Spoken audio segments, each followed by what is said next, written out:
Pasokan na nga sa Lunes kaya naghahanda na ang marami sa bumper-to-bumper na namang daloy ng trapiko. At kung commuter ka sa Central at Southern Zone, ihanda na rin ang bulsa dahil sa dagdag pasahe sa jeep simula yan sa June 14.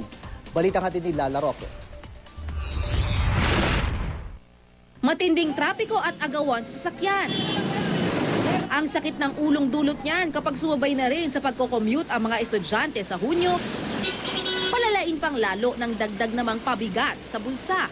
Simula kasi sa June 14, 8.50 na ang kasalukuyang 8 pesos na minimum fare o pamasahe para sa unang 4 na kilometro. Para yan sa mga jeep na bumabiyahe sa Metro Manila, Central Luzon at Southern Luzon.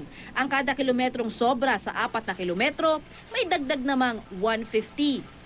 Mas mataas kaysa sa kasalukuyang 140. Pero wag daw mag-alala ang mga estudyante dahil tulad ng mga senior citizen at persons with disabilities, may 20% discount sila. Kaya ang minimum na pamasahe, may git 6 na piso lang. Ay, hirap na ho ng buhay ngayon. Hindi na namin kaya yun. Yan mo ba pinapaano? Dalawang apo ko.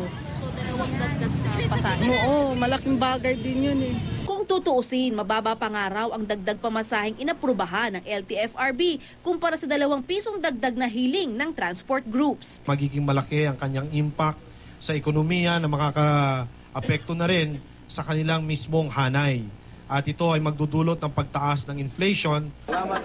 Kontento naman sa ngayon ang mga transport group sa kahit paano'y dagdag kita raw.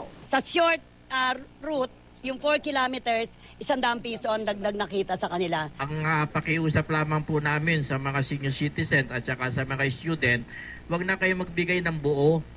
Magbigay na lamang po kayo ng barya, yung sapat na bayad na lamang ninyo. Pero may mga driver pa rin nakukulangan dahil sa mahal ng krudo. Kulang pa rin po yan kasi hindi sapat ho sa sobrang taas ng presyo ng diesel.